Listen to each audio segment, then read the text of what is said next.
It was a chilly autumn weekend when my older brother Cameron and I decided to go camping in the remote woods on the East Coast.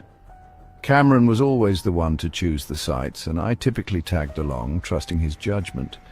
This time the site he picked seemed perfect, a peaceful, secluded spot where we could hike and avoid the usual crowds. We set up camp near an opening in the woods, but something felt slightly off. The area didn't look well defined, and there were odd items scattered around. An abandoned trekking pole, a pair of old shoes, and a few other random things that didn't belong. We ignored the strange items and went about our day, chatting around the fire as the sun dipped below the horizon. It was around 9 p.m. when I noticed something in the distance. Behind Cameron, a small, flickering flame caught my attention. It was far off, barely visible through the trees, but it was undeniably a campfire. It didn't make sense. There was nothing out that way, just dense forest. Was someone else camping out there? We briefly discussed it, but eventually shrugged it off and went to bed. Later that night, I woke up suddenly. It was just a few hours after I'd fallen asleep, and the reason was clear. I had to pee. I unzipped the tent, walked a little ways from our camp to avoid attracting animals, and did my business. As I stood there, my eyes caught the distant flame again, still burning in the woods. I stared at it, and that's when I saw something strange. Figures. They were far off, but at least 10 or 15 shadows standing motionless in the darkness, watching me. I froze, my heart pounding. My tired mind must be playing tricks on me, I thought, but no. The figures didn't move, and as I focused harder, I could tell they were human-shaped. Panic surged through me, and I rushed back to the tent to wake Cameron. Reluctantly, he got up and followed me outside.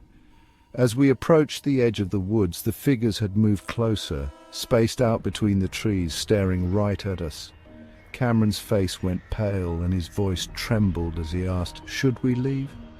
We didn't hesitate. We grabbed nothing but our keys and wallets and ran down the trail. I glanced over my shoulder, but the figures didn't follow. We got back to the car and drove straight home. The terrifying images of those watching figures burned into my mind.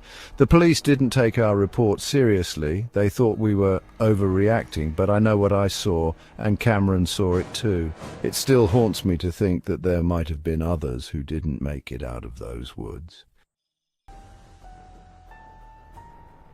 2 years passed, and I thought I'd put the whole experience behind me. But one spring I decided to take a solo camping trip to a remote lake in northern Minnesota. It was a place I had visited many times with friends, but this time I was alone. The hike to the lake took a couple of hours, and I set up camp, content to relax with a beer by the water. But as nightfall approached, something felt off. A strange paranoia crept over me. I kept feeling like I was being watched, but every time I looked around, there was nothing. It was unnerving. Then I heard it, a loud crack like a heavy branch snapping under weight, right ahead of me.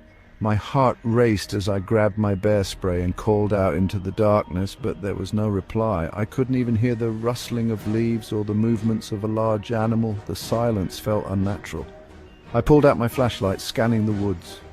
That's when I saw him, a tall, imposing figure standing at the edge of the light. The man was easily over 6 feet tall, probably around 250 pounds. He quickly moved into the shadows, but I could tell he had been watching me. Adrenaline surged as I packed up my tent and belongings in a panic, knowing he was out there waiting. I fled in the opposite direction back toward my car. The entire time I couldn't shake the feeling that he was right behind me, but I never saw him again.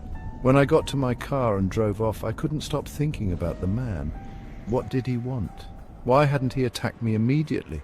My gut told me that he was waiting, watching, and that made everything much worse. Camping has never felt the same since. Every time I head out into the woods, I can't shake the feeling that I'm being watched, just like that night. I still camp, but now I'm always on edge, wondering if the next person I see in the woods is truly a camper or something far more sinister.